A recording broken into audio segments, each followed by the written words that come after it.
Assalamualaikum warahmatullahi wabarakatuh.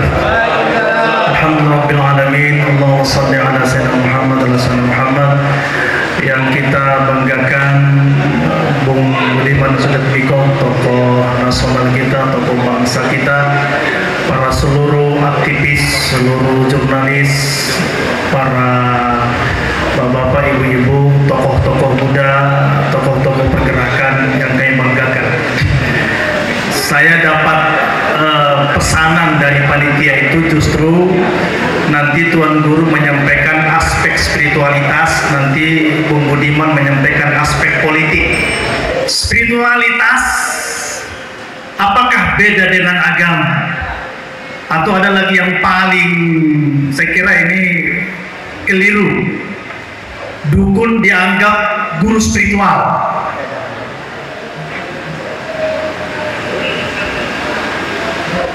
Kalau berbeda spiritualitas dengan agama, muncul lagi pertanyaan. Lantas dengan gaya apa dibuat spiritualitas? Gaya bebas kan nggak mungkin juga. Tetapi setuju bahwa spiritualitas itu lebih tinggi, puncak dari keberagamaan sesungguhnya. Yang kita harapkan adalah spiritualitas ini hadir dalam kepemimpinan kita. Kalau saya ditanya kesadaran spiritualitas apa yang kurang dalam kepemimpinan bangsa kita, spiritualitas dalam memaknai hidup. Sederhana. Dalam Al-Quran itu kan ada kalimat inna lillahi wa inna ilaihi raji'un. Inilah sesungguhnya puncak spiritualitas.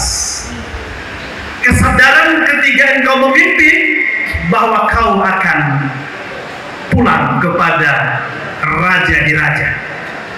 Hari ini engkau legislatif, DPR, eksekutif, gubernur atau presiden, yudikatif, dan lain sebagainya. Kalau dia punya kesadaran spiritualitas, kesadaran dia bahwa jabatan ini, kepemimpinan ini akan sebawa pulang kepada Tuhan, maka itu tadi yang beliau maksud. Saya kira ini yang kurang. Tetapi apa fungsi agama? Fungsi agama mengawal orientasi spiritual. Tetapi ada sedikit perbedaan spiritual dengan zikir, dengan ibadah, dengan doa. Tetapi zikir dan ibadah itulah mengawal spiritualitas. Jadi benar, spiritualitas itu adalah lintas.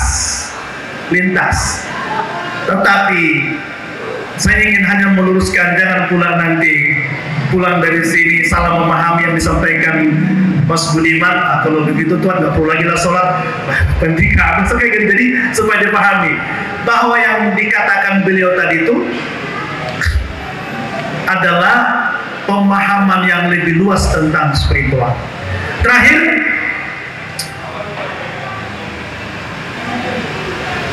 agama diseret ke politik dengan harapan spiritualitas tadi. Maka ini juga menjadi fungsi dan peran para ulama agar juga jangan salah dalam menerjemahkan agama ke dalam politik. Karena memang dalam Islam bahwa siasah bagian dari integrasi agama secara holistik. Artinya pemimpin yang tidak ada dalam dirinya spirit agama, spiritualitas tadi itu, maka dikhawatirkan akan menjadi pemimpin yang kebablasan.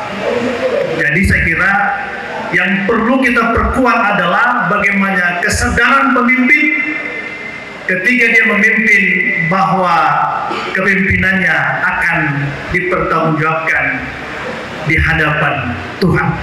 Begini Bapak Ibu, saya bangga dengan pemikiran beliau sekaligus juga sedih. Dan ini terjadi beberapa orang yang kita yakini punya pikiran yang baik dan hati yang tulus. Dan ini dosa jariah bagi kita ke depan.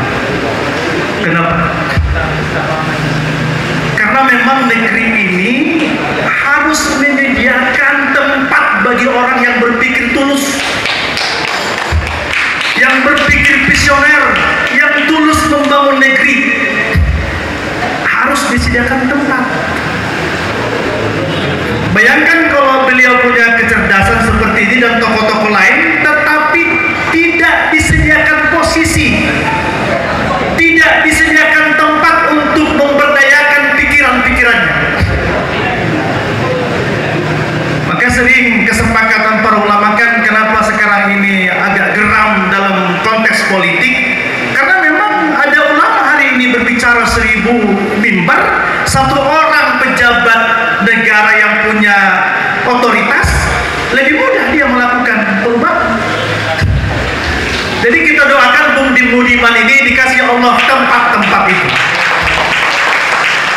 Kalau tidak nanti kita susah mengeksekusinya, karena negeri ini butuh sosok yang punya pikiran cerdas, visioner, dan punya keberanian dan punya positioning di situ. Dan kegeraman para ulama sekarang saat ini kan begitu. Ulama dianggap menjadi pemadam kebakaran.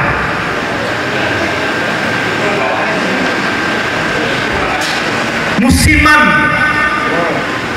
selalu ditempatkan pada posisi pelengkap, penyejuk, perekat, itu bagus, tetapi perannya cukup terbatas. Saya susah menjawab kalau ada para mursyid berkumpul, kalau para ulama berkumpul dengan sebuah kalimat begini, Tuan Guru, kan wakil presiden kita kan Kiai, mantan ketua MUI, apanya peran beliau yang bisa kita rasakan?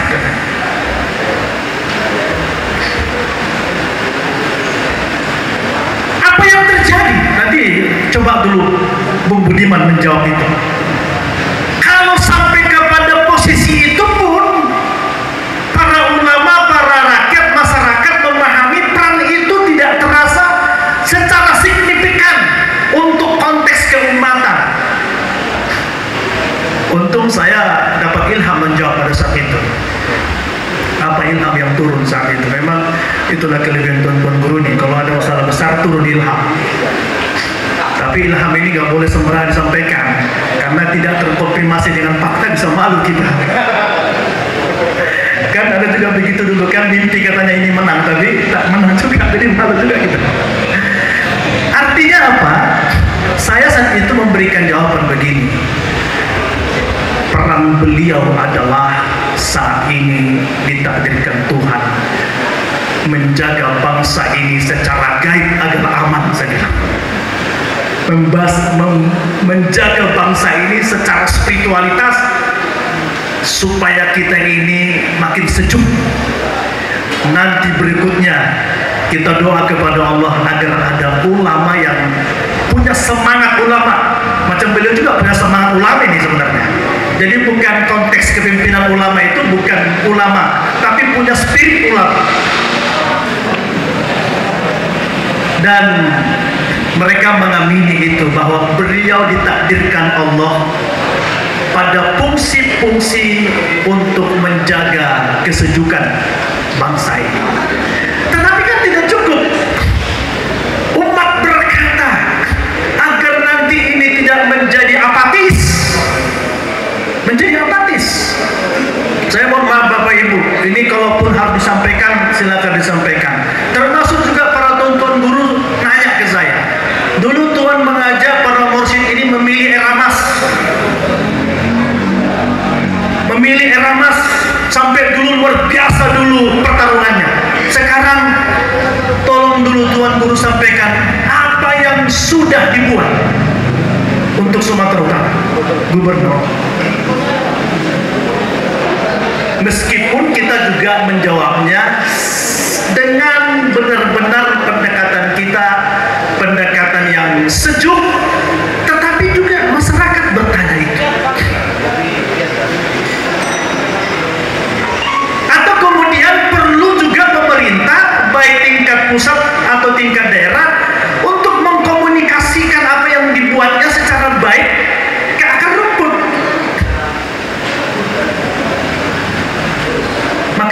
orang ini saya kira tensi-tensi agama dibawa kepada politik dengan sendirinya akan berkurang ketika kemudian tokoh-tokoh yang diharapkan dimenangkan dengan isu agama ternyata juga tidak punya prestasi yang dianggap lebih hebat dari yang lain. Oleh karenanya, saya bukan ingin mengkritik atau menyampaikan tentang pemerintahan dengan konteks apa yang sudah dibuat atau apa yang belum dibuat, tetapi masuk pertanyaan itu kepada saya, dan saya sebagai orang yang sering dianggap memberikan arahan kepada tokoh-tokoh agama, para ulama, sepertinya tahun ini kita pilih ini gubernur, ini pilpres, tanggung jawab moralnya juga ternyata besar. Bahkan kalau kita diundang, takut kita hadir karena nanti dianggap kita sudah ada komunikasi secara gelap.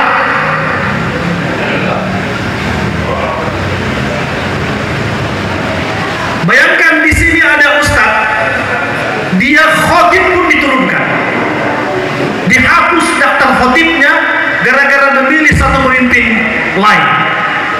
Mau dibawa kemana bangsa kita ini? Bapak Ibu ingin tahu orangnya?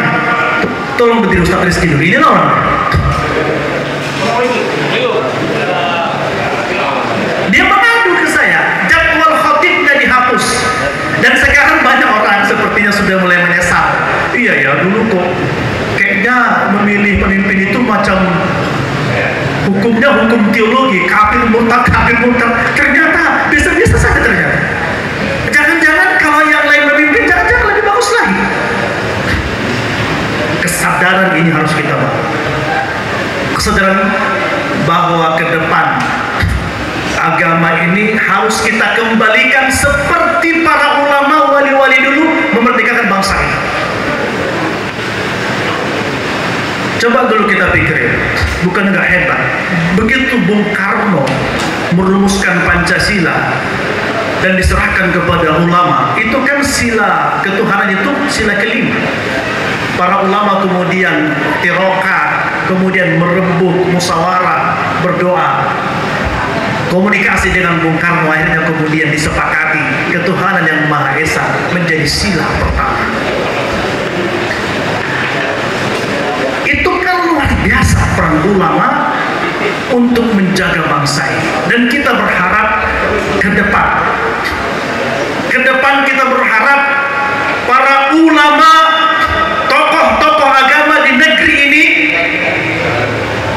bukan hanya didatangi di saat musim-musim politik, minta doa, minta nasihat, tetapi kita berharap bahwa ulama menjadi mitra strategis untuk mengguidance, untuk menentukan, membimbing agar kebijakan ini, kebijakan politik sesuai dengan pikiran-pikiran hitoh-hitoh para ulama sewaktu memerdekakan bangsa ini.